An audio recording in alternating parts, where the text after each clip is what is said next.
यह दाढ़ी मेरी है और आपको चैनल को सब्सक्राइब करना है। एक गांव में दो दोस्त रहते थे। दोनों ने व्यापार करके खूब धन कमाया था, पर उनमें से एक अत्यंत फिलूज खर्च था और दूसरा लालची था। पहले आदमी का सिर मुंडा हुआ था और दूसरे ने अपनी दाढ़ी बढ़ा रखी थी। एक दिन दोनों मित्र बैठे हुए गपशप कर रहे थे कि पहले वाले ने कहा, दोस्त, मैंने आज तक तुमसे एक बात नहीं बताई। वह यह कि तुम्हारी दाढ़ी को देखने पर बड़ा मज़ा आता है।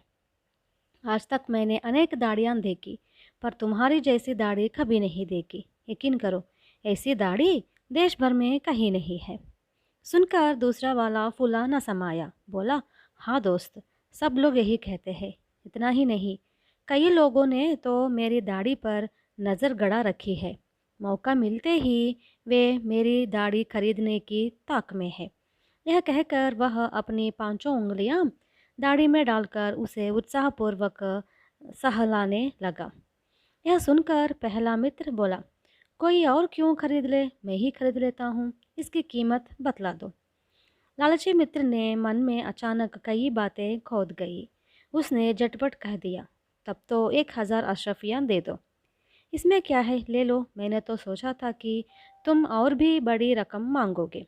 यह कहकर पहले दोस्त ने अपनी जेब से कुछ अशरफियाँ निकालकर उसे पेशागी के रूप में दे दी। इसे देख दूसरा दोस्त चौंक पड़ा। पहले वाले ने अपनी शर्त रखते हुए कहा, अच्छी बात है दोस्त, आज से यह दाढ़ी मेरी है, पर मेरी एक शर्त है। जब तक तुम्हारी पूरी रकम चुकाकर यह दाढ़ी मैं नहीं ले लूँगा, तब तक इसकी रक्षा की जिम्मेदारी तुम्हारी है।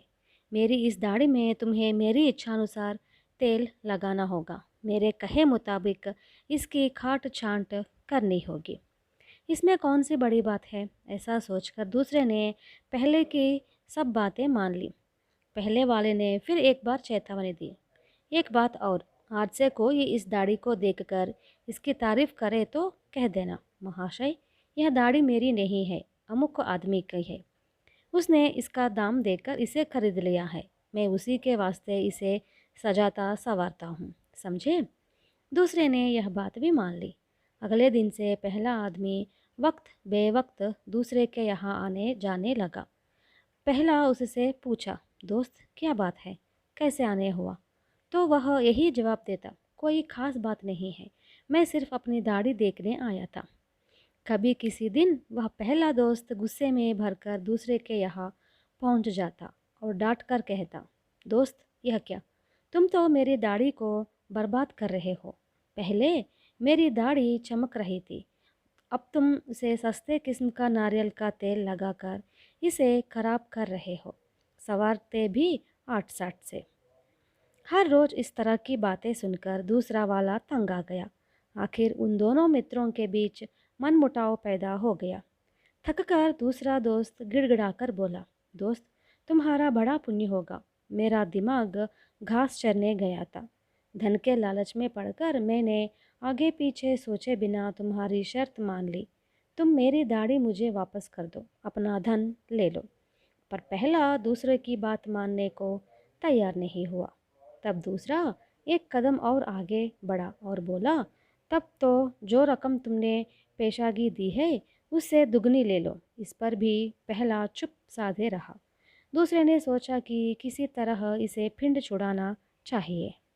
इस ख्याल से उसने कहा, चलो मैं तुम्हारे 4000 अशरफियाँ दे दूँगा। इस पर पहले का लालच और बढ़ा। वह खामोश खड़ा तमाशा देखता रहा। दूसरे को कुछ नहीं सूझा। कुछ दिन और बीत गए। एक दिन रात के समय पहला दोस्त दूसरे के घर पहुंचा। दूसरा गहरी नींद सो रहा था। पहले ने बिना किसी संकोच के उद्दंडतापूर्वक दूसरे की दाढ़ी पकड़कर खींच ली। आश्चर्य की बात, दाढ़ी दूसरे के हाथ में आ गई। फिर क्या था? पहला वाला झट उठ खड़ा हुआ। वह चिल्लाता हुआ, हो हल्ला करता हुआ न्यायाधीश के पास पहुंचा और इस बात की शिकायत की। न्यायाधीश बड़ा ही समझदार आदमी था। उसने दोनों दोस्तों के दिल की बात ताड़ ली। इसके बाद उसने उन दोनों से सारी घटना की तहकीकात की।